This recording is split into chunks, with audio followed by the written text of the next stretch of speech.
I've been flooded lately with people asking me to help them with their crypto. And what they don't know is that they've already been scammed. They aren't the crypto scams the media is covering. These aren't like romance scams or lonely website scams or pig butchering scams. These victims are all very tech savvy people who have been in the tech industry for a long time as investors. They have advanced degrees in science or business, but they're not crypto native. And this is an important distinction. The scammers have gotten much more sophisticated with the convergence of AI and the reputational value that some of the blue chip crypto companies have developed over the years. And I wanted to create this PSA so that you leave with, one is knowing how this gets set up. Two is how can you avoid this? Why are people coming to me? I've been in the crypto industry for a long time. I used to work at Coinbase, which is the largest US crypto exchange. I was a federal attorney for over a decade. I teach at UC Berkeley Law School on crypto law. These people are reaching out to me, they think is a customer support issue at Coinbase. And what they don't know is that their money is already gone and they're not even talking to Coinbase. So first, let's go through the setup. It starts the same every time. The victim is tech savvy and someone reaches out to them with very Silicon Valley type stories about beta testing some new AI strategy or some sort of inside track on an investment deal that involves a blue chip name that they know about. These people are interested, but they're cautious. They've lived through many cycles of a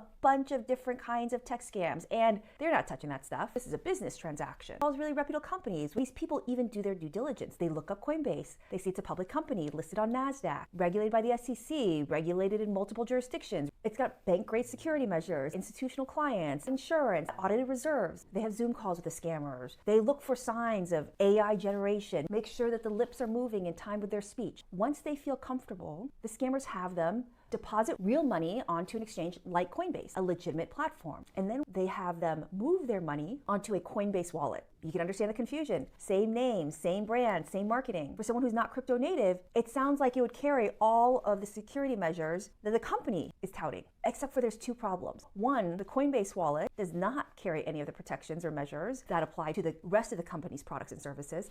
And two, because these people aren't crypto native, they're taking their directions on how to move their money from the scammers. So that crypto wallet, even though it says Coinbase, is actually a spoofed wallet. And once it's been moved there, it's really gone. Now, during this time, what the scammers will do, they've got a fake dashboard set up in the app. They start creating these artificial trading windows, artificial urgency, and the victims start seeing their money grow on this fake wallet. They go back into the real world, transfer more money from their accounts into the real Coinbase account, and then offboard onto this fake Coinbase wallet again. That cycle repeats until they see that they have tons of money. Now they think, well, I should cash out some of it just to be safe. And when they go to try to cash out, Coinbase support tells them, oh, you have all these taxes you have to pay up front before you can cash out anything. If you're crypto native, you would already know that there's no such thing as Coinbase support for the Coinbase self-custody wallet, but they don't know that. And it's at this time that they come to me. And I have to break the bad news to them that there's nothing they can do. That money is probably long gone. The scammers are just trying to get more money. So why is this particular scam so easy to fall for from people who are very tech savvy? Let me give you a real world example of what's happening. Let's imagine that your bank is JP Morgan. And at every branch, JP Morgan also sells leather wallets. You take some of your money from your bank account, you put it into your JP Morgan leather wallet,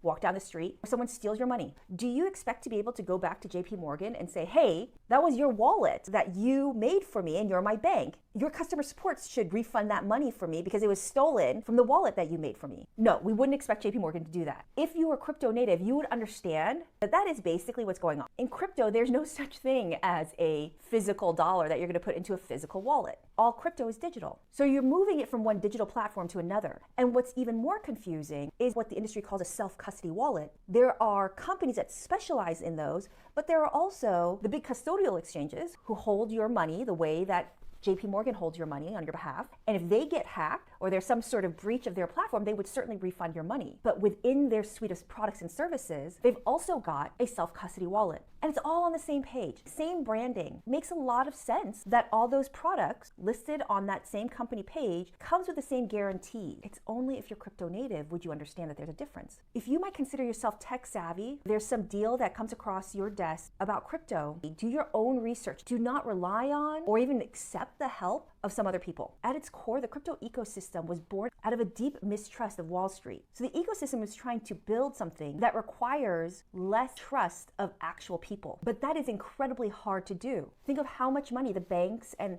fintechs spend on keeping and maintaining our existing financial system. If you're going to delve into crypto, you should be putting in the commensurate effort to learn about it. This is a community whose mantras are don't trust, verify, not your keys, not your coins. If you don't know where the yield comes from, you are the yield. You'd want someone who specializes in a self-custody wallet, sure in the safety features of it. And if you were truly crypto native, you'd also want to make sure that you had not just a hot wallet, but also a hardware wallet. You'd certainly be familiar with cold storage of your assets, and you would never be taking instructions from anyone on how to move your assets. I hope you found this helpful. If you know someone who's really tech savvy, but not crypto native, I hope you'll share it with them. Drop me a comment with your thoughts.